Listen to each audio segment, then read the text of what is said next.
नमस्कार, मी दीपक राऊत तुमचे स्वागत करतो आजच्या शेअर मार्केट अपडेटमध्ये. आज मार्केटनं सुरुवात गॅपअप केलेली, पण त्यानंतर ओपनिंगला इमिजिएट थोडंसं खाली येऊन मार्केट आज रेंज बाउंड राहिलं, स्टॅग्नंट राहिलं. 22,400च्या आसपास निफ्टी पूर्ण दिवसभर रेंगाळत राहिले. वना बँक निफ्टीसुद्धा 48,000च्या आसपास रेंगाळत राहिले आणि एक रेंज बाउंड ट्रेडिंग सेशन आज बघायला मिळालं.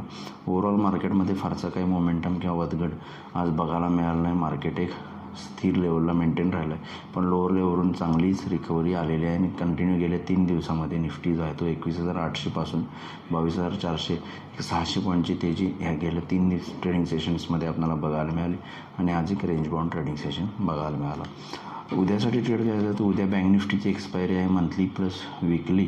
त्यासोबत गुरुवारी निफ्टी आणि सगळे स्टॉक फ्युचरची एक्सपायरी आहे. त्यामुळे मला वाटतं एक चॉपी ट्रेड आपल्याला पुढचे 2 दिवस बघायला मिळू शकतो. रेंज बाउंड आणि चॉपी ट्रेड बघायला मिळू शकतो. वर खाली स्विंग्स येऊ शकतील असं मला वाटतं. त्यामुळे ओव्हरऑल उद्या निफ्टीला ट्रेड करायचं असेल तर 22,450 आणि 500 एक स्ट्रॉंग रेजिस्टन्स झोन आहे हायर लेवलला.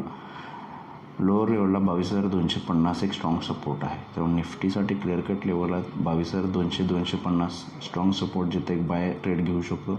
हायर लेवलला 22,450 आणि 500च्या रेंजमध्ये स्ट्रॉंग रेजिस्टन्स झोन आहे, जिथे एक शॉर्ट ट्रेडसुद्धा आपल्याला घेता येऊ शकतो इंट्राडेसाठी. बँक निफ्टीमध्ये 48,200 आणि 48,300 स्ट्रॉंग रेजिस्टन्स झोन आहे, तिथं प्रॉफिट बुकिंग येऊ शकतं.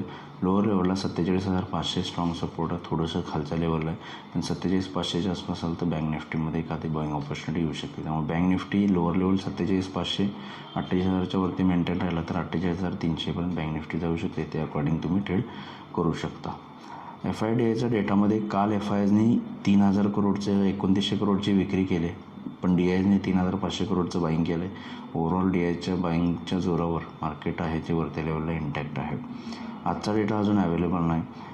उद्यासाठी पण आज ओव्हरऑल बघितलं मार्केटमध्ये NSEमध्ये 1,372 शेअर्स वाढले, त्याबद्दल 852 शेअर्स पडलेत. निफ्टीमध्ये 29 शेअर्स वाढले, त्याबद्दल 20 शेअर्समध्ये पडले झाले. बऱ्यापैकी पडणाऱ्या वाढणाऱ्या शेअर्सची संख्या जी आहे ती वाढणाऱ्या शेअर्सची थोडी संख्या जास्त आहे, पडणाऱ्या शेअर्सची थोडीशी कमी आहे. सेक्टर इंडिसाइजमध्ये सुद्धा मिक्स शो आहे. IT, ऑटो आणि FMCGमध्ये चांगलं बाईंग आलं, रिॲलिटी इंडेक्समध्ये चांगलं बाईंग आलं, पण फार्मा आणि मेटल सेक्टरवर थोडीशी मंदी बघायला मिळाली, पण बाकी अदर सेक्टर साईडवेजच ट्रेड केलेले आहेत. ग्लोबल मार्केटमध्ये काही हालचाल नाही उद्यासाठी. युरोपियन मार्केट्स 1% प्लस आहे. डाव फ्युचर जे आहे ते 70 पॉईंट पॉझिटिव्ह आहे. बघणं गरजेचं आहे की US मार्केट पॉझिटिव्हमध्ये राहिले तर आपण एक पॉझिटिव्ह स्टार्ट घेऊ शकतो. अदरवाईज US मार्केटमध्ये मिनिंगफुल डिक्लायनिंग आली तरच मार्केट जे आहे ते खाली उडेल. अदरवाईज मला वाटतं फ्लॅट टू पॉझिटिव्ह साईडला उद्या ओपन व्हायला हवं. तर बघूया उद्या मार्केट्स कशा पद्धतीने बिहेव होते. माझा व्हिडिओ ऐकला त्याबद्दल धन्यवाद. माझा व्हिडिओ जास्तीत लाईक करा, शेअर करा, माझ्या चॅनल सबस्क्राईब करून डेली अपडेटसाठी बेल आयकॉनला क्लिक करा. धन्यवाद.